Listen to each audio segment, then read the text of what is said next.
Kami dari kelompok 4 akan membahas kerajaan-kerajaan besar Nusantara pada abad ke-16 sampai abad ke-18. Sebelum memulai presentasi, izinkan kami memperkenalkan diri. Nama saya Indah Puspa Prawira. Saya Gita Madita. Saya Lucian. Saya Reva Madita. Lalu masuk ke pembahasan latar belakang akan dilakukan oleh Noel.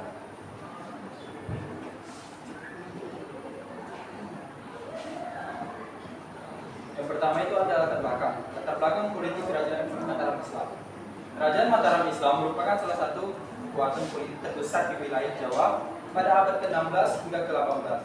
Berdiri sekitar tahun 1586 di bawah kepemimpinan Penembahan Senepati. Kerajaan ini tumbuh dari sebuah kadipaten kecil di bawah kekuasaan Pajang menjadi kerajaan yang dominan secara militer dan politik di Pulau Jawa.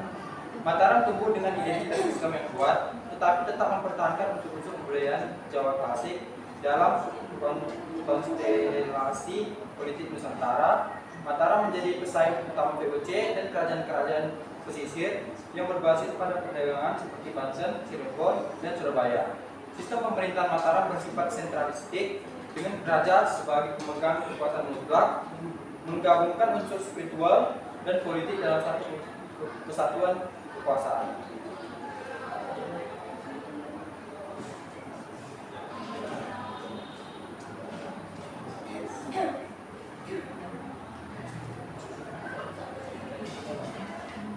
Yang kedua, struktur pemerintahan dan sistem politik. Struktur politik Mataram bersifat monarkis absolut. Raja dianggap sebagai wakil Tuhan di bumi yang kekuasaannya tidak bisa diganggu-gugat. Sistem birokrasi terdiri dari pejabat-pejabat seperti pati, bupati, adipati, dan prajurit yang ditunjuk berdasarkan loyalitas dan kemampuan. Terdapat pula lapisan sosial bangsawan yang menduduki jabatan penting, serta lapisan rakyat yang diorganisasi dalam sistem tanah dan kerja wajib. Yang ketiga, strategis ekspansi wilayah. Ekspansi merupakan bagian penting dari kebijakan politik Mataram. Mataram Islam secara aktif memperluas wilayah kekuasaannya ke hampir seluruh bagian tengah dan timur Pulau Jawa. Strategi ekspansi ini dilakukan melalui penaklukan militer terhadap kerajaan-kerajaan kecil dan kota-kota pelabuhan yang memiliki kedekatan dengan VOC dan pengaruh asing. Pada masa Sultan Agung, upaya perluasan kekuasaan dilakukan ke daerah pesisir seperti Surabaya, Tuban, dan Pasuruan. Wilayah-wilayah ini memiliki basis ekonomi yang kuat dan sebelumnya cukup otonom. Selain kekuatan militer, pendekatan ideologis dan budaya juga digunakan untuk memperluas pengaruh, misalnya dengan penyebaran Islam melalui ulama istana dan pengakuan atas kekuasaan raja sebagai pemimpin spiritual. Pendekatan ini memperkuat legitimasi politik Mataram di mata masyarakat muslim setempat. Hubungan dengan VOC dan kekuasaan asing. Salah satu aspek penting dalam dinamika ekspansi politik Mataram adalah interaksinya dengan kekuatan asing, khususnya VOC. Meskipun sama-sama berupaya memperluas pengaruh di wilayah Nusantara, kepentingan Mataram dan VOC seringkali berseberangan, terutama dalam kontrol atas jalur dagang dan pelabuhan strategis. Konflik besar antara Mataram dan VOC terjadi pada saat Sultan Agung mengirimkan 2 kali serangan ke Batavia pada tahun 1628 dan 1629. Kedua serangan tersebut mengalami kegagalan akibat logistik yang buruk dan kuatnya pertahanan Belanda. Namun, hubungan Mataram dengan VOC tidak selalu bersifat permusuhan terbuka. Dalam beberapa periode berikutnya, hubungan yang lebih pragmatis mulai dijalin. Perjanjian-perjanjian dan kesepakatan dagang menjadi jalan tengah antara dominasi militer dan kontrol ekonomi. Ini terutama terlihat pada masa Amangkurat I, di mana Istana Mataram mulai menjalin kerjasama politik dan ekonomi dengan Belanda meskipun dalam tekanan. Berikutnya, politik dalam negeri dan tantangan internal. Meskipun ekspansi wilayah menjadi agenda utama, Kerajaan Mataram juga menghadapi berbagai tantangan internal yang menghambat stabilitas kekuasaannya. Konflik suksesi, pemberontakan daerah, dan ketegangan antara istana dan elit lokal sering terjadi. Salah satu pemberontakan terbesar adalah pemberontakan Trunajaya 1674 sampai 1681. Pemberontakan ini memperlihatkan rapuhnya pengaruh pusat terhadap wilayah yang baru ditaklukkan. VOC yang ikut campur dalam penumpasan pemberontakan ini akhirnya menancapkan pengaruh lebih kuat dalam urusan internal kerajaan, bahkan ikut mempengaruhi penunjukan raja dan pengaturan wilayah. Selanjutnya, relasi dengan agama dan budaya. Sebagai kerajaan Islam, Mataram berperan besar dalam penyebaran Islam di pedalaman Jawa. Namun, praktik keagamaan yang berkembang di Mataram bersifat sinkretis, memadukan unsur Islam dengan tradisi Hindu, Buddha, dan kepercayaan lokal. Islamisasi dijalankan secara top-down dengan penguasaan dan bangsawan sebagai agen utama penyebarannya. Ulama istana memiliki posisi penting dalam legitimasi politik raja, terutama dalam membentuk wacana keagamaan yang mendukung kekuasaan.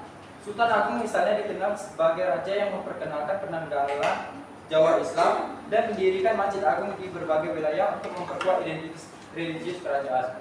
Namun keberagaman budaya dan variasi praktik Islam di berbagai daerah menyebabkan munculnya resistensi terhadap dominasi budaya Mataram.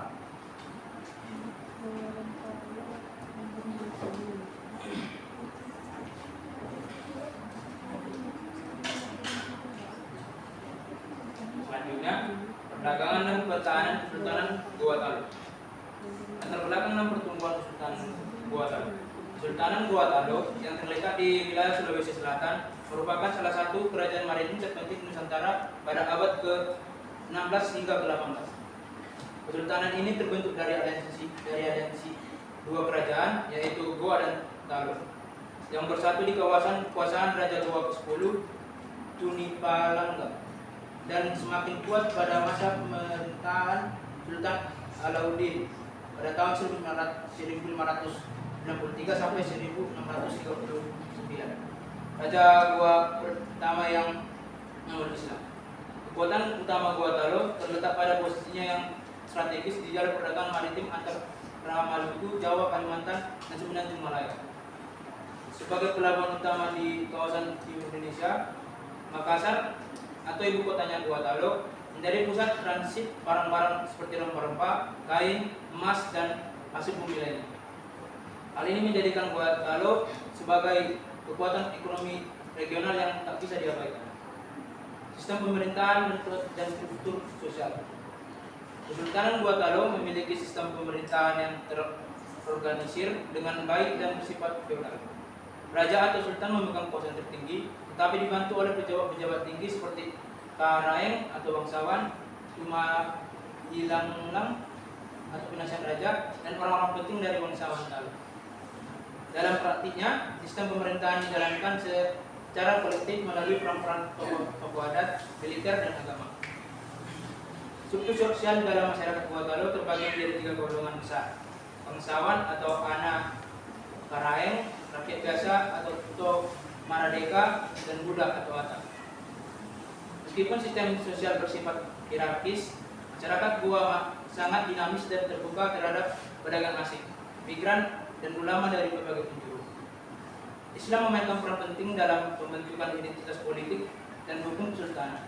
Setelah pengislaman Raja Mulai Datuk Rib Bandang pada akhir abad ke-16, ajaran Islam diintegrasikan dalam kebijakan negara, hukum adat, dan aktivitas ekonomi. Perdagangan maritim sebagai pilar ekonomi. Perdagangan menjadi tulang punggung kekuatan Kesultanan Gua Talu. Wilayah ini menjelma sebagai pelabuhan bebas atau free port, tempat para pedagang dari berbagai daerah termasuk Jawa, Melayu, Arab, Gujarat, Cina, bahkan Portugis dan Inggris melakukan transaksi ekonomi. Kebijakan pelabuhan terbuka menjadikan Makassar sebagai alternatif penting bagi pedagang yang menolak monopoli VOC di wilayah barat Indonesia. Goa menyediakan tempat aman dan adil bagi pedagang untuk berinteraksi tanpa intervensi kekuatan asing. Kondisi ini sangat kontras dengan kebijakan VOC yang bersifat eksklusif dan monopolis. Sultanan Goa juga memiliki armada laut yang kuat, terdiri dari kapal-kapal pinisi dan lambung yang digunakan untuk mengangkut barang dagang ke seluruh wilayah Nusantara, termasuk ke Maluku dan Nusa Tenggara. Penguasaan atas jalur pelayaran ini menjadikan Goa sebagai pemain dominan dalam perdagangan rempah dan hasil bumi. Strategi pertahanan dan militeris. Dalam menghadapi tantangan kolonisme dan konflik antar kerajaan, Gorontalo membangun sistem pertahanan yang kuat dan canggih untuk masanya. Sultan Hasanuddin merupakan tokoh sentral dalam penguatan militer Goa. Ia memperkuat benteng, memperluas armada laut, dan membentuk pasukan yang disiplin, terlatih, serta dilengkapi dengan persenjataan modern. Benteng Rotterdam menjadi simbol kekuatan pertahanan Goa. Dengan arsitektur bergaya Portugis dan teknologi Eropa, benteng ini memainkan peran penting dalam perlawanan terhadap VOC. Selain pertahanan fisik, Goa juga menerapkan strategis diplomasi dan aliansi dengan kerajaan lain untuk melawan dominasi Belanda. Namun, upaya ini seringkali dihambat oleh perpecahan di antara kerajaan-kerajaan lokal dan besarnya kekuatan militer serta jaringan politik VOC. Konflik dengan VOC dan perjanjian Bongaya. Ketegangan antara Kesultanan Goa dan VOC mencapai puncak pada pertengahan abad ke-17. VOC menganggap kebijakan perdagangan bebas Goa sebagai ancaman langsung terhadap monopoli mereka atas perdagangan rempah di Indonesia Timur. Sultan Hasanuddin yang dikenal sebagai ayam jantan dari timur memimpin perlawanan sengit terhadap ekspansi VOC di kawasan timur Nusantara. Perang Makassar pada tahun 1666 sampai 1669 menjadi konflik terbuka untuk Goa dan koalisi VOC bersama kerajaan-kerajaan lokal berpihak Belanda serta seperti Bone dan Ternate. Perang ini berakhir dengan kekalahan Goa dan penandatanganan perjanjian Bongaya tahun 1667. Dalam perjanjian ini, Goa dipaksa untuk menerima monopoli dagang VOC, membuka pelabuhannya untuk kontrol Belanda, serta menyerahkan sejumlah wilayah strategis. Meskipun perjanjian Bongaya mengurangi kekuatan politik Goa, semangat perlawanan dan pengaruh Goa tetap hidup di kalangan masyarakat lokal. Sultan Hasanuddin pun dikenang sebagai pahlawan nasional atas perjuangannya melawan kolonisme. Peran Islam dalam perdagangan dan pertahanan. Islam memainkan peran sentral dalam dinamika perdagangan dan pertahanan Kesultanan Goa. Islam tidak hanya sebagai agama pribadi, tapi juga sebagai ideologi negara. Pedagang Muslim dari Gujarat, Arab, dan Aceh menjadi mitra dagang utama, dan jaringan ulama memperkuat relasi Goa dengan dunia Islam internasional. Islam juga memberikan legitimasi politik pada raja, sekaligus membentuk sistem hukum yang dipadukan dengan adat setempat. Banyak aturan perdagangan dan peradilan dalam Sultan Goa mengambil referensi dari syariat Islam yang dimodifikasi dalam konteks lokal. Dalam konteks pertahanan, semangat jihad menjadi sumber motivasi dalam perjuangan melawan VOC. Para ulama Goa mendukung perlawanan militer dengan dasar keagamaan, menyebut pertempuran melawan penjajah sebagai bagian dari pembelaan terhadap keadilan dan kebebasan ekonomi. Warisan dan pengaruh Kesultanan Goa. Meskipun secara politik Goa mengalami penurunan setelah abad ke-17, warisan kebudayaan tetap kuat dalam masyarakat Bugis Makassar. Tradisi pelayaran, kebebasan berdagang, serta semangat perlawanan terhadap dominasi asing menjadi bagian penting dari identitas Sulawesi Selatan. Sistem pelabuhan bebas yang diterapkan Goa juga menjadi model inspiratif bagi daerah-daerah lain dalam menolak intervensi asing dan menjaga kedaulatan ekonomi. Sementara itu, warisan arsitektur seperti benteng Rotterdam dan peninggalan kerajaan menjadi pusat sejarah dan kebudayaan penting yang masih dipelihara hingga saat ini.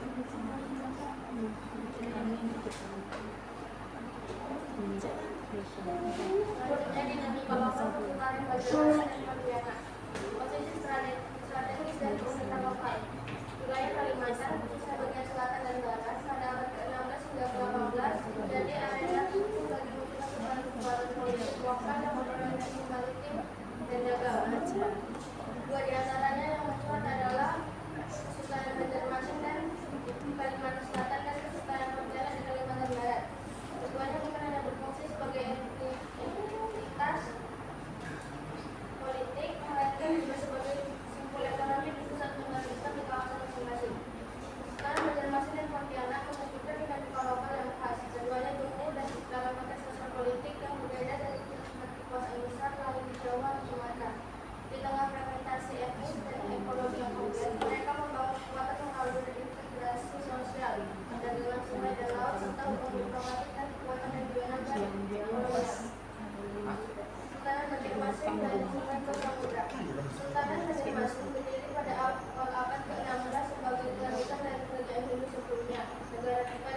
Pendiriannya berkaitan erat dengan proses islamisasi yang dilakukan melalui jalur perdagangan, pernikahan, politik, dan intervensi para ulama di Pulau Jawa. Letaknya strategis, intervensi Galito menjadikan Banjarmasin sebagai pusat perdagangan antar daerah, sekaligus penghubung antara pedalaman Kalimantan dengan dunia luar. Hasil pengisian lautan dan amat emas dan kayu menjadi komoditas unggulan yang menarik perhatian perdagangan dari Jawa, Bugis, Makassar, Cina, dan bangsa Eropa. Kesultanan itu mencapai puncak kejayaannya pada abad ke-17 dengan pengaruh yang luas hingga daerah pedalaman Kalimantan Tengah. Sultan Banjarmasin memanfaatkan jalur dagang dan kekuatan armada sungai yang mempertahankan ekonominya dari ancaman tengah. Namun, ketegangan antara Mesir mulai meningkat ketika Belanda ingin menguasai perdagangan lada dan hasil bumi Kalimantan. Politik lokal dan fragmentasi kekuasaan. Salah satu tantangan utama Kesultanan Banjarmasin adalah keberagaman etnis dan struktur sosial yang terbesar di sepanjang sungai dan hutan Kalimantan. Masyarakat Banjar, Dayak, Bugis, dan kelompok-kelompok pikiran lain berinteraksi dalam satu ekosistem sosial politik yang rumit. Dalam kondisi seperti ini, raja tidak memiliki kekuasaan mutlak, tetapi harus terus-menerus membangun legitimasi melalui aliansi, konsensi tanah, dan dukungan religius. Kesultanan Pontianak munculnya kekuatan baru di barat Kalimantan. Serangan Pontianak didirikan pada tahun 1771 oleh Syed Syarif Abdurrahman Al-Qadri, seorang keturunan Arab Hadrami dari Yaman yang datang ke Kalimantan melalui jalur perdagangan dan dakwah. Pontianak berdiri di muara Sungai Kapuas, salah satu sungai terpanjang di Indonesia yang memiliki akses langsung ke pedalaman dan Laut Cina Selatan. Keberhasilan Pontianak dalam membangun kerajaan baru dalam waktu singkat tidak lepas dari kemampuan pemimpinnya untuk dengan aliansi dengan elit lokal dan pedagang asing. Kedatangan Syarif Abdurrahman diterima baik oleh masyarakat Dayak dan Melayu, terutama karena keturunannya dianggap suci dan kemampuannya mengatur sistem perdagangan yang adil. Relasi dengan kolonialisme dan adaptasi politik. Belanda dari Banjarmasin yang lebih keras berbeda dari Banjarmasin yang lebih keras mendukung Belanda. Pontianak menempuh jalan diplomasi. Pada tahun 1779, Kesultanan Pontianak menandatangani perjanjian dengan USA untuk menjalin hubungan dagang dan politik. Walaupun pada akhirnya hubungan ini membawa pengaruh Belanda ke dalam urusan internal kesultanan, pendekatan kooperatif ini membantu Pontianak mempertahankan otonomi lebih lama dibandingkan kerajaan-kerajaan lain yang lebih konservatif. Dalam kasus ini, strategi diplomatik yang diambil Kesultanan Pontianak menjadi contoh dari adaptasi politik lokal terhadap kekuatan kolonial. Mereka memanfaatkan status religius sultan, jaringan yang luas, serta kedekatan dengan komunitas asing sebagai alat tawar untuk menjaga eksistensinya. Peran Islam dan integrasi sosial. Baik di Banjarmasin maupun Pontianak, Islam menjadi unsur penting dalam pembentukan struktur sosial dan legitimasi politik. Di Banjarmasin, Islam menyatu dengan tradisi lokal Banjar dan digunakan sebagai alat integrasi dengan syarat dengan masyarakat Dayak melalui pernikahan dan pendidikan. Di Pontianak, status sultan sebagai keturunan Nabi memberikan keabsahan yang tinggi di mata rakyat elit agama. Madrasah, masjid, dan sistem peradilan Islam dibangun untuk memperkuat posisi kesultanan. Ulama lokal dan pendatang menjadi bagian dari istana dan berperan dalam merumuskan hukum dan kebijakan pemerintahan. Islam dalam hal ini bukan sekedar polisi simbolik, melainkan benar-benar menjadi dasar sistem dan diri pemerintahan. Selain itu, dalam konteks integrasi sosial, Islam membantu meredam konflik antar etnis, mengajarkan agama diintegrasikan ke dalam kehidupan masyarakat, dan hukum Islam dijadikan dasar penyelesaian sengketa. Kasus ini membentuk masyarakat dan penguasaan etnis tetap integrasi secara berbagai warisan dan ketahanan identitas lokal. Meskipun tekanan global semakin besar pada abad ke-19, Kesultanan Banjarmasin dan Pontianak Kalimantan merasa penting dalam lokal sosial dan budaya Kalimantan. Tradisi Islam yang melekat kuat, pengaruh yang masih dilakukan dalam pemerintahan desa serta peninggalan arsitektur istana dan masjid menjadi bukti ketangguhan dan daya adaptasi masyarakat lokal. Itulah hasil diskusi kelompok presentasi kami. Sebelum kami memasuki kesimpulan, kami akan membuka sesi tanya jawab. Perkenalkan, nama saya Irma Ginting. Saya akan bertanya kepada Luis. Seberapa besar peran komunitas Tionghoa dalam perkembangan ekonomi dan sosial Kesultanan Pontianak, dan bagaimana hubungan antara kesultanan dengan kongsi-kongsi Tionghoa memengaruhi stabilitas politik dan ekonomi wilayah tersebut? Perkenalkan, nama saya Dira Binadia dengan NIM 24070645. Saya ingin bertanya pada Yoel. Pertanyaannya, seberapa besar pengaruh agama Islam dalam strategi politik dalam ekspansi Mataram? Nama saya Musarudin, saya akan bertanya kepada kita. Pertanyaannya yaitu, apa pengaruh kedatangan bangsa Eropa terhadap keberlangsungan kerajaan-kerajaan Nusantara pada masa tersebut? Saya Gerai Pertahanan Sungai dengan NIM 24070649. Klien saya Jam. Untuk Masim, apa faktor utama yang menyebabkan konflik antara Kesultanan Goa Talo dengan VOC?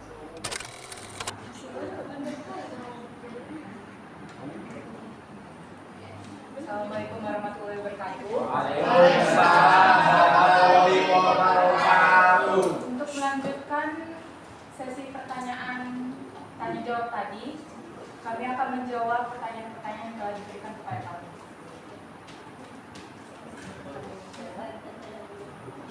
Jadi untuk pertanyaan Hargai Regen tadi, faktor utama terjadinya konflik VOC itu ada persaingan dalam perdagangan,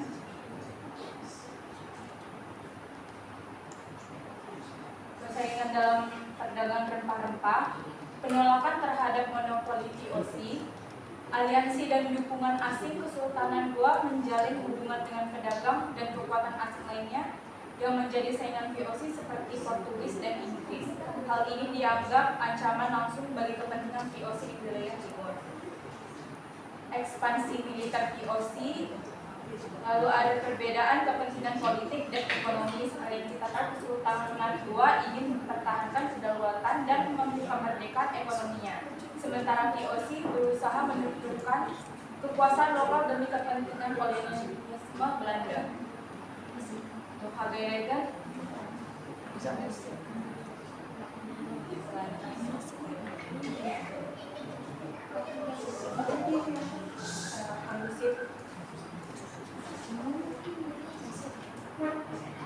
Saya akan menjawab pertanyaan dari Musafir.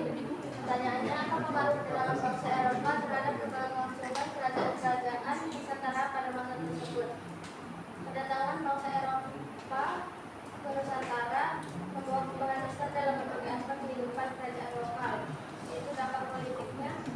Kerajaan Nusantara yang sebelumnya berdaulatan dan saling berdagang atau berperang mulai kehilangan kedaulatan akibat intervensi militer dan politik bangsa Eropa, terutama Portugis, Belanda, dan Inggris. Bangsa ekonomi, sebelum kedatangan Eropa, Nusantara adalah pusat perdagangan internasional yang ramai dengan perdagangan Arab, India, dan Tiongkok.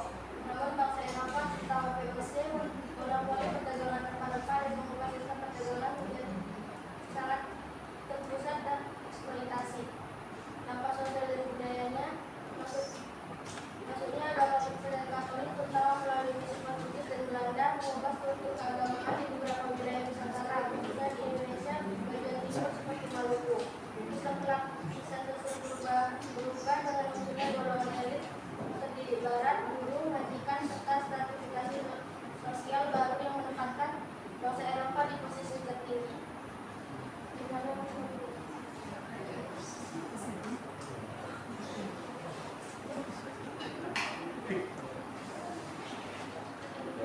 Selanjutnya saya akan menjawab pertanyaan dari Adi Ramli. Pertanyaannya, seberapa besar pengaruh agama Islam dalam strategis politik dan ekspansi Mataram? Pengaruh Islam dalam strategis politik dan ekspansi Mataram sangat besar, meskipun bersifat pragmatis. Yang pertama itu legitimasi kekuasaan. Raja-raja Mataram seperti Sultan Agung memakai gelar Islam untuk memperkuat kedudukan mereka dan menunjukkan bahwa kekuasaan mereka sah menurut agama. Yang kedua, alat ekspansi. Kita menjadikan alasan untuk menaklukkan wilayah lain, terutama daerah-daerah pesisir, dengan dalih menyatukan umat Islam. Yang ketiga, pengaruh internal. Islam digunakan untuk merangkul ulama dan rakyat, namun tetap dikendalikan agar tidak mengganggu kekuasaan raja. Yang keempat, perlawanan terhadap VOC. Islam dimanfaatkan untuk membangun semangat jihad melawan Belanda yang dianggap sebagai musuh agama.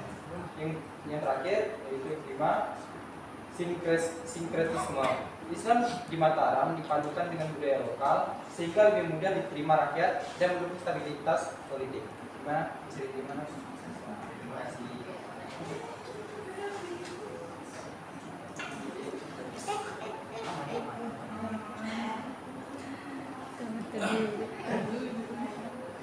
Baiklah, saya akan menjawab pertanyaan ini. Dari pertanyaannya, berapa besar peran komunitas Tionghoa dalam perkembangan ekonomi dan sosial budaya di Pontianak, dan bagaimana hubungan antara Sultanan dengan fungsi-fungsi Tionghoa untuk mempengaruhi stabilitas politik dan ekonomi wilayah tersebut? Jadi, peran komunitas Tionghoa dan pengaruhnya terhadap sosial adalah Tionghoa berperan penting dalam pengembangan ekonomi dan sosial Pontianak, terutama melalui kegiatan dagang dan pertambangan emas. Mereka membantu fungsi seperti fungsi lanfang yang mandiri dan terorganisasi. Hubungan antara kesultanan dan fungsi awalnya saling menguntungkan. Fungsi mengembangkan ekonomi, kesultanan memberikan perlindungan, namun kekuatan fungsi yang makin besar memicu ketegangan.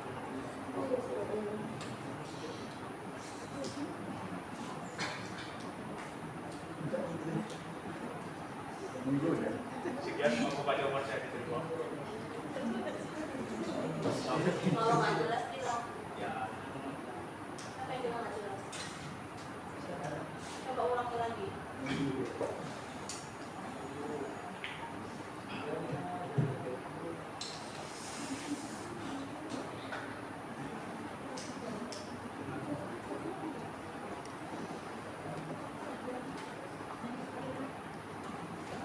Jadi saya akan menjawab pertanyaan dari Irma, yaitu pertanyaannya, seberapa besar peran komunitas Tionghoa dalam perkembangan ekonomi dan sosial Kesultanan Pontianak, dan bagaimana hubungan antara Kesultanan dengan fungsi-fungsi Tionghoa mempengaruhi stabilitas politik dan ekonomi wilayah tersebut.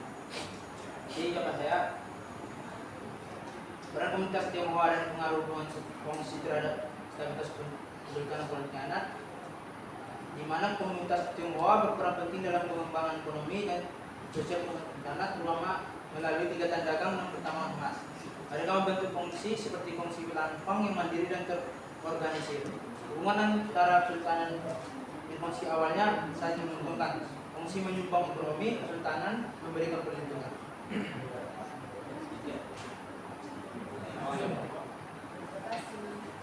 Terima kasih. Selesailah kita pada presentasi pagi ini. Saya akan membacakan kesimpulan dari presentasi ini. Jadi pengaruh Islam dalam politik Mataram bersifat strategis, digunakan untuk legitimasi, ekspansi, dan perlawanan terhadap VOC. Di Pontianak, komunitas Tionghoa melalui kongsi memberi kontribusi ekonomi namun juga memicu ketegangan politik. Konflik VOC dengan Gua Talu dipicu oleh persaingan dagang, penolakan monopoli, dan aliansi asing. Kedatangan bangsa Eropa membawa dampak besar secara politik. Kerajaan kehilangan kedaulatan secara ekonomi, terjadi eksploitasi sumber daya dan monopoli. Secara sosial budaya terjadi perubahan struktur masyarakat di nilai lokal. Serta banyak terjadi konflik dan kekerasan akibat intervensi kolonial. Sekian dari kelompok kami. Mohon maaf bila banyak kesalahan. Wassalamualaikum warahmatullahi wabarakatuh.